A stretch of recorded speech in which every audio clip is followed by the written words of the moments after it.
Selamat sore teman-teman. Pada kesempatan kali ini kita akan belajar tentang konflik sosial. Hal-hal yang akan dipelajari adalah 1. Pengertian konflik sosial. 2. Jenis-jenis konflik sosial. 3. Faktor-faktor penyebab timbulnya konflik sosial. 4. Cara penanganan konflik sosial. 5. Dampak dari terjadinya konflik sosial. Konflik berasal dari kata Latin configure yang berarti saling memukul. Menurut Bernstein, bahwa konflik merupakan suatu pertentangan atau perbedaan yang belum pernah dicegah. Konflik mempunyai potensi yang memberikan pengaruh positif, ada pula yang negatif di dalam interaksi manusia. Jenis-jenis konflik sosial. Konflik sosial berdasarkan sifatnya ada konflik destruktif dan konflik konstruktif. Konflik destruktif merupakan konflik yang muncul karena adanya perasaan tidak senang, benci, dan dendam dari seseorang atau kelompok terhadap pihak lain. Contohnya, konflik peristiwa Mei 1998, reformasi yang mengakibatkan banyaknya jatuh korban seperti mahasiswa Trisakti. Konflik konstruktif kedua, konflik konstruktif merupakan konflik yang bersifat fungsional. Konflik ini muncul karena adanya perbedaan pendapat dari kelompok-kelompok dalam menghadapi suatu permasalahan. Contohnya, konflik persaingan bisnis, perusahaan A dan B sama-sama berebut pelanggan dan bersaing secara sehat. Pada akhirnya kedua perusahaan berusaha meningkatkan kualitas produknya agar menarik minat pelanggan. Konflik sosial.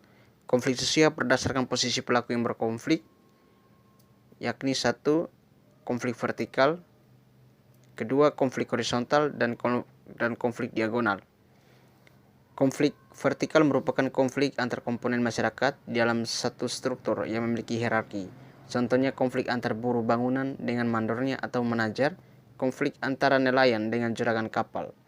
Yang kedua, konflik horizontal merupakan konflik yang terjadi antara individu atau kelompok yang memiliki kedudukan yang relatif lama. Contohnya konflik yang terjadi antar organisasi sekolah. Yang ketiga, konflik diagonal merupakan konflik yang terjadi karena adanya ketidakadilan alokasi sumber daya keseluruhan organisasi sehingga menimbulkan pertentangan yang ekstrim. Contohnya konflik antara para pilot suatu maskapai dengan manajemen karena ketidakadilan jumlah gaji yang diterima. Berikutnya, konflik sosial berdasarkan sifat pelaku yang berkonflik. Ada konflik terbuka dan ada konflik tertutup. Konflik terbuka merupakan konflik yang diketahui oleh semua pihak, contohnya perebutan lahan parkir oleh beberapa pemuda. Kedua, konflik tertutup merupakan konflik yang hanya diketahui oleh orang-orang atau kelompok yang terlibat. Contohnya, ketidakpuasan kelompok masyarakat minoritas terhadap hasil pemilihan kepala desa. Baik, berikutnya, konflik sosial berdasarkan konsentrasi aktivitas manusia di dalam masyarakat. Yang pertama ada konflik antar kelas. Sosial. Yang kedua ada konflik politik. Yang ketiga ada konflik ekonomi. Yang keempat ada konflik budaya. Yang kelima ada konflik ideologi. Cara penanganan konflik sosial.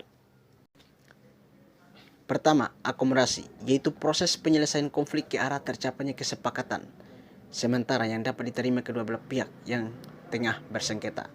Akomodasi juga berarti segala usaha manusia untuk meredakan dan menghindari konflik dalam rangka mencapai kestabilan. Yang kedua, negosiasi atau kompromi, yaitu upaya penyelesaian konflik yang dilakukan oleh masing-masing pihak dengan cara memberikan dan menawarkan sesuatu pada waktu yang bersamaan, saling memberi dan menerima, serta meminimalkan kekurangan semua pihak yang dapat menguntungkan semua pihak. Ketiga, arbitrasi, yaitu bentuk akomodasi yang digunakan untuk menyelesaikan konflik dengan cara meminta bantuan pihak ketiga yang dipilih oleh kedua belah pihak atau oleh badan yang berkedudukannya lebih tinggi dari pihak-pihak yang bertikai. Keputusan yang dibuat harus dipatuhi oleh pihak-pihak yang berkonflik.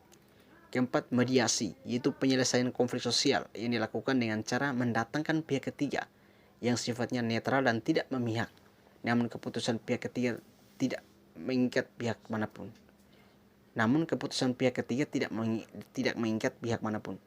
Kelima, adjudication, yaitu penyelesaian konflik melalui pengadilan. Keenam, toleransi, yaitu suatu bentuk akomodasi tanpa adanya persetujuan formal. Ketujuh, stalemate, yaitu suatu bentuk akomodasi di mana pihak-pihak yang bertikai mempunyai kekuatan yang seimbang. Mereka kemudian berhenti pada suatu titik tertentu untuk tidak melakukan pertentangan atau menghentikan konflik. Baik, berikutnya dampak dari konflik sosial. Terdapat dua dampak dari konflik sosial, yakni dampak positif dan dampak negatif. Yang pertama, dampak positif dari konflik sosial. 1. Bertambah kuatnya rasa solidaritas sesama anggota kelompok. 2. Memperjelas aspek-aspek kehidupan yang belum jelas atau belum tuntas untuk ditelaah. 3. Memungkinkan adanya penyesuaian kembali norma-norma dan nilai-nilai serta hubungan-hubungan sosial dalam kelompok yang bersangkutan sesuai dengan kebutuhan individu atau kelompok. 4. Merupakan jalan untuk mengurangi ketergantungan antar individu dan antar kelompok. 5. Dapat membantu penghidupan kembali norma-norma lama dan menciptakan norma-norma yang baru. 6. Dapat berfungsi sebagai sarana untuk mencapai keseimbangan antara kekuatan-kekuatan dalam masyarakat. 7. Memunculkan sebuah kompromi baru apabila pihak yang berkonflik dalam kekuatan yang seimbang. Yang kedua, dampak negatif dari konflik sosial, yakni 1. Hancurnya atau retaknya kesatuan kelompok. Hal ini biasanya muncul apabila terjadi konflik di antara anggota kelompok yang sama. 2. Adanya perubahan kepribadian pada diri individu yang bersifat negatif, seperti munculnya rasa dendam dan benci. Ketiga, hancurnya harta benda dan jatuhnya korban manusia. Keempat, munculnya dominasi kelompok pemenang atas kelompok yang kalah. Kelima, keretakan hubungan antar kelompok atau individu yang bertikai. Sekian penjelasan materi saya tentang konflik sosial. Jika teman-teman ingin bertanya, bisa ditulis pada kolom komentar. Selamat sore dan terima kasih.